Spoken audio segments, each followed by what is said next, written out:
Alors, on était à Genève la semaine dernière pour assister notre compatriote Aziz Gouman, qui a passé presque 8 ans, ou bien 8 ans en prison au Togo, dans des conditions les plus difficiles.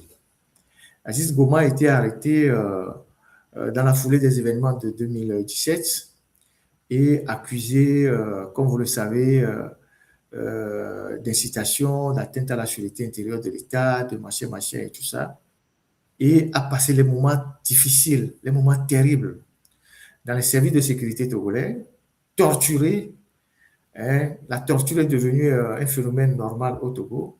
Il a été tellement torturé qu'il est sorti tellement diminué en perdant l'usage de ses jambes. Et pendant des années, l'Irlande, dont il tient aussi la nationalité, a fait des démarches pour que le gouvernement togolais puisse le libérer. Le gouvernement a refusé. Son dossier a parcouru les instances. Ils ont refusé de le libérer. Jusqu'à ce que la dernière fois, avec la pression et tout ça, il ne soit libéré vers la fin de l'année comme tant d'autres. Il y en a encore qui sont en prison.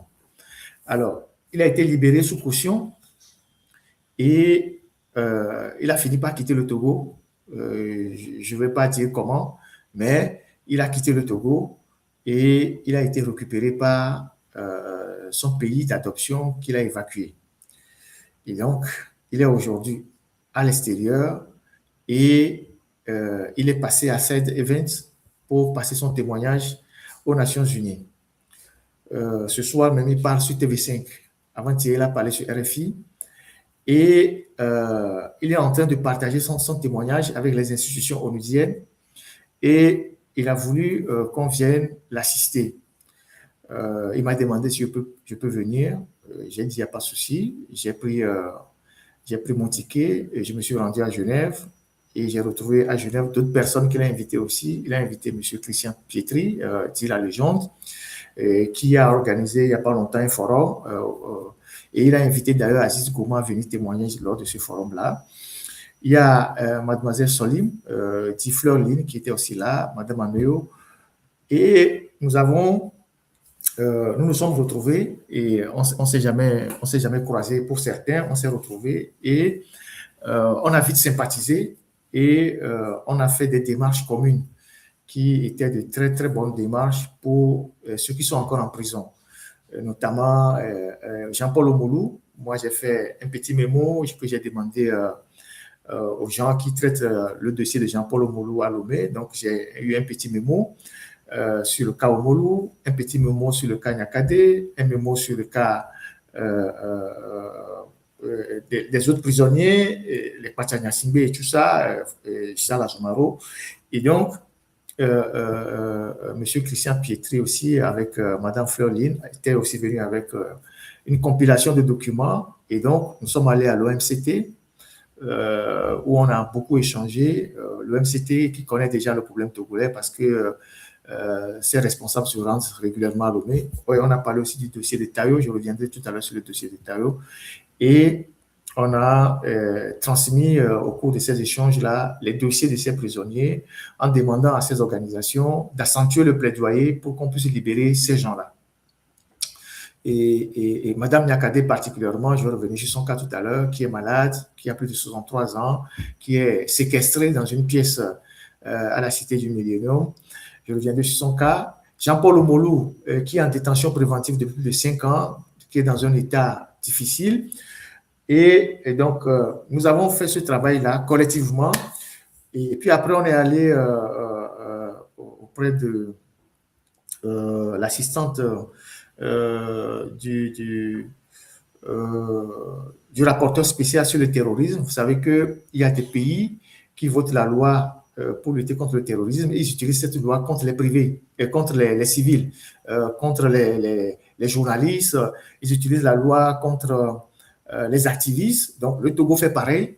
Donc, le Togo a voté plusieurs lois, soi-disant pour lutter contre le djihadisme, mais il l'utilise contre les journalistes, contre la société civile, les partis politiques. Aujourd'hui, quand vous voulez faire un meeting au Togo, M. Aouaté peut l'interdire sous prétexte que nous sommes à l'heure du djihadisme, les meetings ne sont pas autorisés.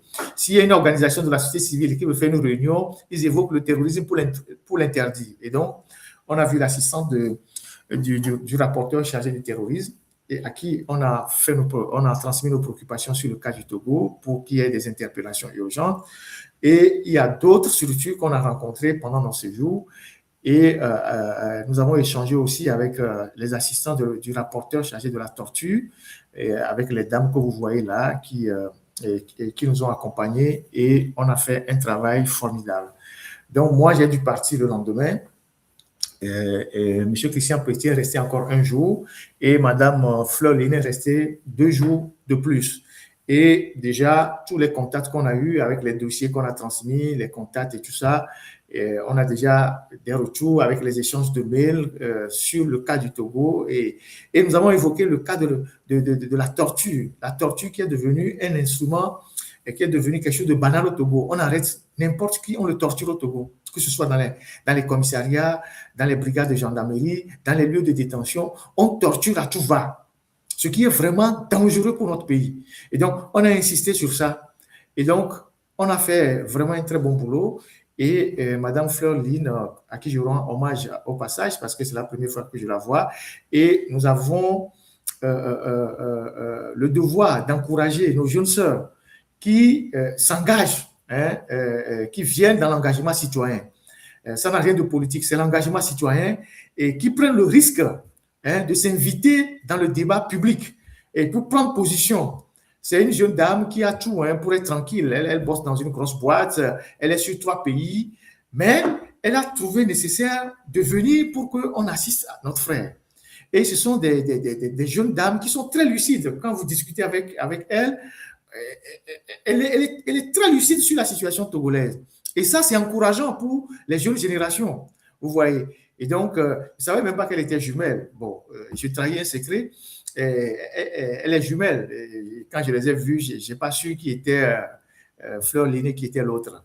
Et donc, très engagée avec notre frère Christian Pliti, on a fait un très bon travail. Et tout le monde a félicité pour ce travail collectif. Moi, j'ai dû partir un jour avant, Christian Pietri après, et Fleur Linet est restée. Et vous savez quoi? Ce qu'elle a eu comme problème, je prends la responsabilité aussi de le dire. Elle est venue à voiture, parce qu'elle n'habite pas trop loin, elle habite en France, elle n'habite pas trop loin, donc elle est venue à voiture. Et c'est elle qui prenait sa voiture pour prendre parfois Aziz Goma pour les rendez-vous. Ils ont caillassé sa voiture. Est-ce que vous comprenez ce que je veux dire? Ils ont vandalisé sa voiture. Elle a retrouvé la voiture totalement vandalisée. Ça veut dire qu'on était suivi. Ça veut dire qu'il y a des gens qui nous suivaient. Et elle a dû déposer une plainte avant de rentrer en France. Bon, comme la Suisse est truffée de caméras partout, on verra, mais sa voiture a été cassée. Et ça, ce sont des méthodes d'intimidation. Vous voyez? Parce que le régime togolais savait que, puisque elle a fait plus de jours que nous, savait qu'on était sur Genève et qu'on était là pour faire des démarches, puisque eux aussi étaient dans les couloirs. Donc, et c'est sa voiture qu'on utilisait pour amener Aziz Goma dans les démarches. Et la voiture a été caillassée. Vous voyez? En Suisse. Donc, pour vous dire que partout où nous sommes, on est en danger. Ce n'est pas l'œuvre des voyous. Non, la voiture a été caillassée, vandalisée. Donc, vous voyez, donc partout où on est, même les petits pas qu'on pose, les petits actes qu'on pose, ça dérange des gens. Ça dérange des gens. Donc, je voudrais saluer son courage au passage pour tout ce qu'elle fait. Elle a fait plein de vidéos après. Elle est en contact avec, parce qu'elle est polyglotte, elle parle plusieurs langues, donc elle est en contact avec plusieurs partenaires qu'on a rencontrés. Elle échange et les dossiers qu'on a transmis, c'est elle qui les suit et tout ça. Et je pense que avec notre compatriote et la légende aussi, qui est plus disponible, qui suit aussi les dossiers, on va pouvoir faire un lobbying autour de ceux qui sont encore en prison afin qu'on puisse les libérer. Des gens comme Jean-Paul Oumoulou, qui sont en prison, en détention préventive depuis plus de 5 ans. Vous imaginez dans quelles conditions ils sont. Il y a des gens qui disent oui, qu'est-ce que ça va donner? Ça va donner quelque chose. Parce que justement, le gouvernement togolais vient là-bas pour mentir. Il faut qu'il y ait des gens qui leur apportent la contradiction pour dire que telle personne est en détention dans telles conditions. Parce qu'eux, ils viennent dire que tout va bien. Vous avez entendu plusieurs fois Christian Trimois qui dit qu'il n'y a pas de prisonniers politiques au Togo, que tout va bien au Togo. Mais il faut qu'il y ait d'autres voix pour venir dire non, il y a des gens qui meurent en prison pour ci, pour ça. C'est un travail de lobbying. Mais les gens comme les Mandela sont restés en prison. Leurs partisans n'ont jamais croisé les bras. Il y a un prisonnier célèbre aux États-Unis qu'on appelle Mumia Abu Jamal. Tout le temps, on demande aux gens de signer les pétitions. Moi, je me rappelle que quand j'étais à l'université, j'ai signé plusieurs pétitions pour Mumia Abu Jamal. Je ne sais pas si ceux qui connaissent ce monsieur savent de qui je parle. Les gens savent que c'est important. C'est pour ça qu'ils demandent de signer des pétitions ou de parler de tel prisonnier. Moi, j'avais signé une pétition comme ça. Mumia Abu Jamal. Oui, c'est un rasta, voilà.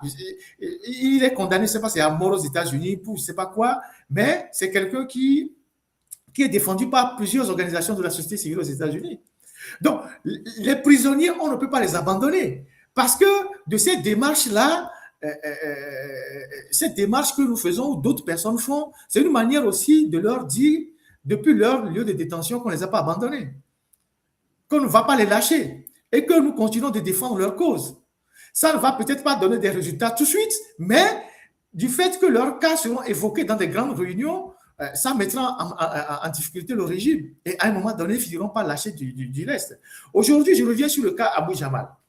Non, le cas est Aziz Goma. Aziz Goma, c'est un citoyen européen. Son cas a fait l'objet d'une résolution au Parlement européen. Aujourd'hui, il a quitté le Togo, il est là. Il a été victime de torture. Mais ce qui attend ceux qui ont torturé Aziz Goma, vous ne le savez pas.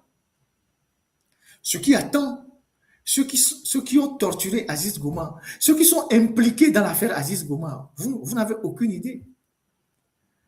Vous n'avez aucune idée. Parce que lui, il est citoyen européen. Aujourd'hui, toute l'Europe est mobilisée derrière lui. Son État est mobilisé derrière lui. Avocats américains, avocats britanniques, pour poursuivre tous ceux qui sont impliqués directement ou indirectement dans sa torture. Et je pense que quand ils vont arrêter un seul parmi eux sur le territoire européen, sur le territoire américain, canadien ou britannique, en commençant par Faure Gnassingbé lui-même, les autres vont se calmer. Les autres vont comprendre que vous posez des actes aujourd'hui, ça va vous rattraper demain. Vous posez des actes aujourd'hui, ça va vous rattraper demain. On parle de la question de la torture. C'est un crime imprescriptible. Et vous avez passé 8 ans à torturer un citoyen européen. Il a déjà 2 avocats américains, un avocat britannique, pour déposer des plaintes en Europe, aux États-Unis, Canada et en Grande-Bretagne. Et vous allez voir ce que ça va donner. Et tous ceux qui sont impliqués dans son histoire, procureur, tu as été, tortionnaire, tu as été, et doyen des juges, tu as été, ou juge, ministre des droits de l'homme pendant l'affaire, ministre de la justice, chef des renseignements, ministre de la sécurité, Faure Gnassingbé lui-même. Vous allez voir ce qui va se passer. Vous allez voir. Les Blancs ne blaguent pas. Ils vont ramasser les gens, vous allez voir. Et il faut qu'on prenne un seul parmi eux pour que les autres sachent que il faut réfléchir à chaque fois qu'on vous donne des ordres de tuer les gens. Et c'est ça l'intérêt du dossier d'Aziz Goma aujourd'hui. Et c'est pour ça que nous devons être avec notre frère Aziz Goma, l'accompagner, l'encourager. Parce qu'il est sorti déshumanisé. Il est sorti déshumanisé. C'est pour ça que nous devons l'encourager. Quelqu'un dont la situation a fait le cas d'une résolution au Parlement européen. Vous imaginez ce que c'est? Torture va vous dégoûter. Vous, les juges togolais, là, vous qui de temps en temps, oui, je vais venir un peu en Europe me reposer. Vous allez voir, ils vont choper un parmi vous. Et vous allez comprendre. Vous allez comprendre. que quand vous avez des dossiers dans lesquels des prévenus vous disent qu'ils ont été torturés, vous avez le devoir hein, de, de, de, de, de, de faire des enquêtes sur la torture. Mais vous prenez des ordres, vous enfermez les gens. Au camp GP là-bas, au camp GP, à Agoué, il y a eu 9 personnes qui sont mortes sous le coup de la torture. Et le camp GP dépend de qui? De la police nationale et donc du ministère de la Sécurité. Quand ils ont arrêté les gens, c'est au camp GP qu'ils ont torturé les gens. Il y a eu 8 personnes ou 9 qui sont décédées là-bas, au camp GP. Quand ils ont vu que les autres n'étaient plus en mesure de tenir, ils les ont pris là-bas pour aller les dispatcher dans les prisons. Au camp GP, à Agoué là-bas, celui qui est le responsable du camp GP ou qui était responsable du camp GP, son nom est connu. Il y a eu 9 ou 8 personnes qui sont décédées de torture au camp GP. Vous imaginez des policiers qui torturent des gens jusqu'à mort? On ne parle pas des militaires, hein, des policiers qui torturent des gens jusqu'à mort au camp GP là-bas. Et vous pensez que vous allez détruire la vie des gens et puis après, si les gens ont l'occasion de vous rendre les coups, ils vont rester là sans rien dire?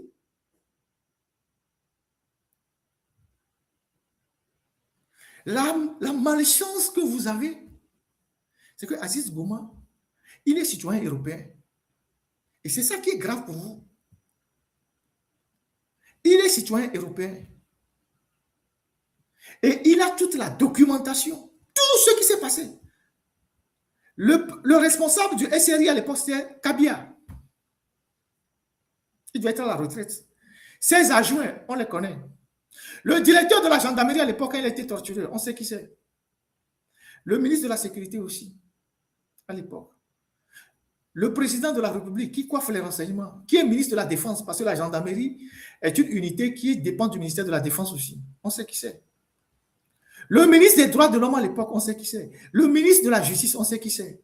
Le doyen des juges qui a connu le dossier, on sait. Le procureur qui a connu le dossier, on sait.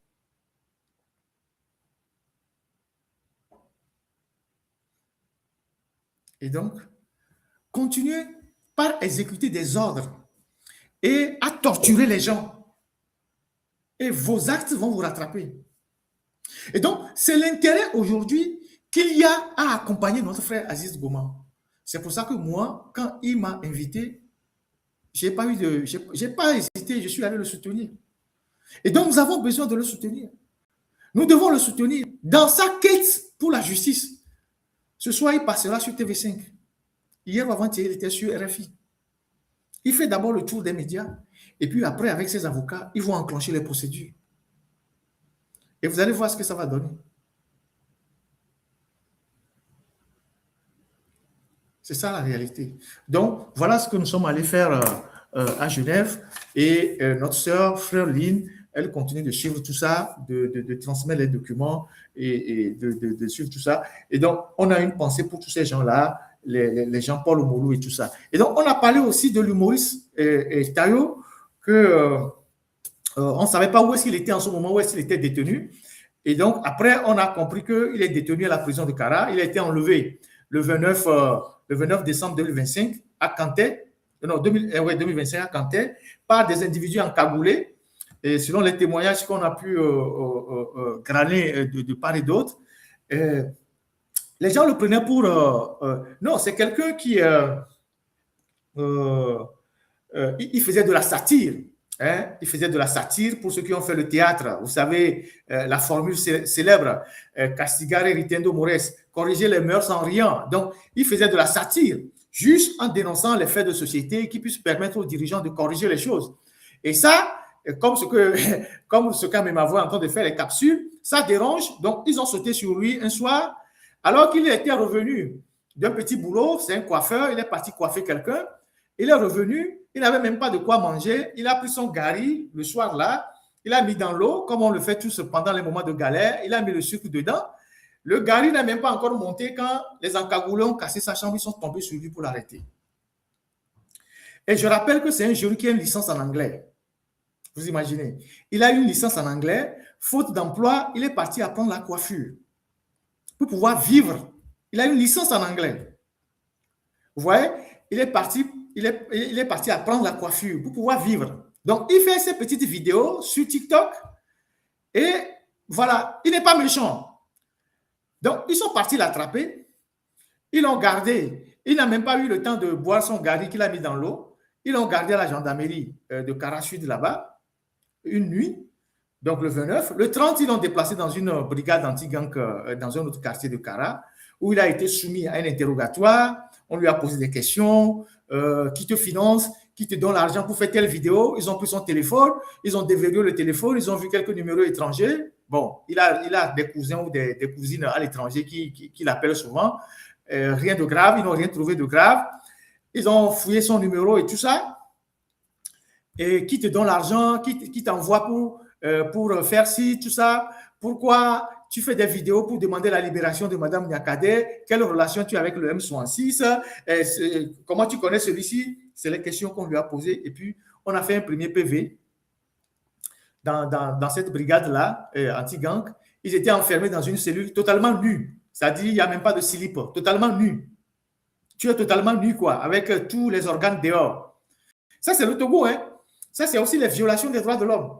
C'est-à-dire, on vous enferme dans une cellule totalement nue. C'est-à-dire, nu, quoi.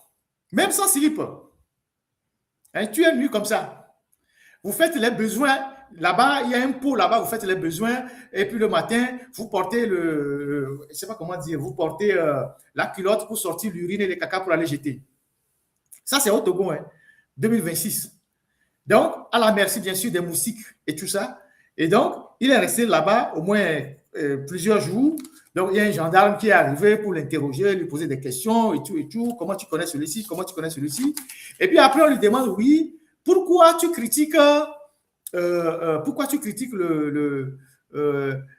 sais pas, on lui dit, mais lui dit que lui, il fait les critiques pour que les choses s'améliorent. Il dit non, on dit non. Pourquoi tu ne demandes pas audience au PC pour le voir, pour dire ce qui ne va pas? Comme ça, le PC va arranger les choses. Et tu fais les vidéos sur TikTok. Ça veut dire que c'est les gens qui te donnent de l'argent pour insulter le régime, alors qu'ils n'insultent pas le régime.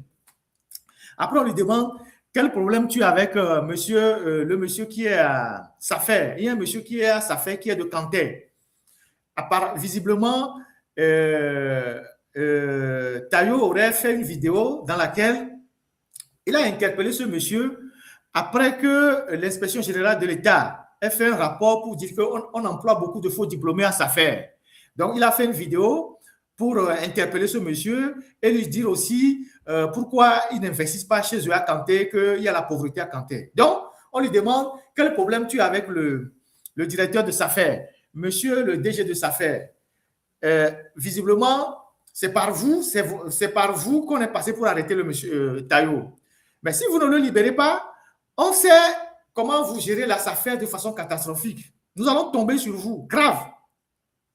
Parce que si ce garçon ne sort pas, nous allons tomber sur vous. Et il y a des éléments factuels pour tomber sur vous. Ça fait plus de 10 ans, combien d'années que vous êtes à la Safer, vous faites des magouilles, vous vous êtes enrichis, on le sait.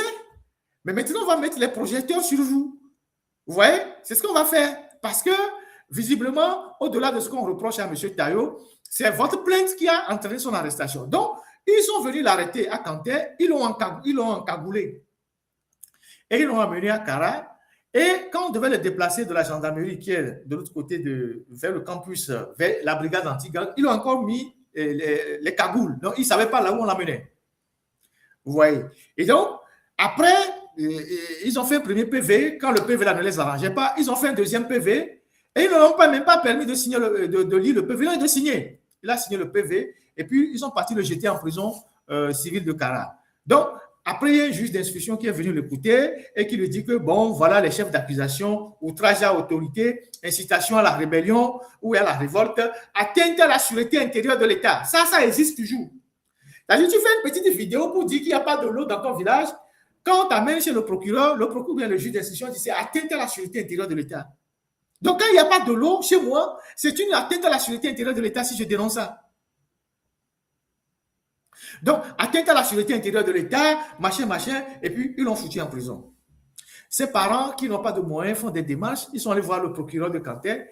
Le procureur de Kanté dit, ouais, machin, machin, il raconte des histoires. Et voilà, il y a le gendarme qui lui il y a un gendarme qui lui demande, mais toi, et le gendarme dit, mais il fait quoi dans la vie? Il dit qu'il est coiffeur. Et le gendarme dit, oui. Comment quelqu'un a pu avoir une licence et il devient coiffeur?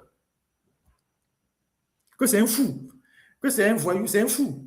Le gendarme dit que c'est un fou. Le gendarme qui l'a interrogé, il est fou. Il a une licence en anglais et il va apprendre la coiffure. Bon, je ne sais pas quel est le niveau que le gendarme lui a avant d'aller dans l'armée. Mais lui, il a au moins une licence en anglais. Il est bilingue, il peut parler français et anglais. Et il le fait dans ses vidéos. Moi, j'avais même cru qu'il était au Nigeria. Je ne savais pas qu'il était au Togo. Et donc, voilà les conditions de ce jeune-là. Et le procureur de Kanté dit que non, qu'il ne fait pas les vidéos avec son téléphone, que lui ne croit pas qu'il fait les vidéos avec son téléphone. Il y a quelqu'un qui le finance quelque part. Alors, le procureur de Kanté ne sait pas qu'on fait les vidéos avec le téléphone. Hein? Il ne sait pas que beaucoup de médias tournent avec le téléphone. Beaucoup de médias tournent avec le téléphone. Donc, voilà sa situation. Et donc, là, aujourd'hui, il est en détention à la prison civile de Kara et depuis le 9 janvier jusqu'à ce jour, il n'a plus rencontré aucun juge. Il est là-bas, il ne connaît pas son sort. Et on lui a fait plein de propositions aussi d'arrêter de faire les vidéos. On va l'engager dans la fonction publique, on va le faire ceci, on va lui trouver du boulot. Lui, il a refusé. Et donc, c'est après tout ça maintenant qu'ils sont tombés sur lui. Donc, voilà. Donc, c'est un jeune homme qui mérite d'être soutenu. Et voilà. Donc, je vais terminer par le 8 mars et je vais passer une chanson de Sassou Koudou et puis je vais peut-être que j'ai une information, il y a la technique qui me fait signe. Dimanche prochain, on fera un live explosif, vous allez voir. Soyez là. Un live explosif. Dimanche prochain. Le DG de sa fête s'appelle, on m'a donné le nom, Ouchancha. C'est ça, Ouchancha. Voilà, c'est le nom du DG de sa fête. Il s'appelle Ouchancha. Les gens peuvent trouver sa photo en tapant sa fête sur Google, Ouchancha. Et c'est quelqu'un qui est DG. Son mandat est fini depuis, mais il est toujours DG. Donc, quand ils prennent l'argent des péages, hein, ils s'enrichissent. Hein? Ils ont des maisons partout, ils se sont enrichis partout. Pendant qu'on impose le péage au Togolais, lui s'enrichit. Et quand un de ses petits frères, qui n'a pas de boulot, demande, mais comment tu recrutes les faux diplômés à sa fête jusqu'à ce que ce soit l'inspection générale d'État qui dénonce ça, il le prend et le jette en prison. C'est ça la méchanceté.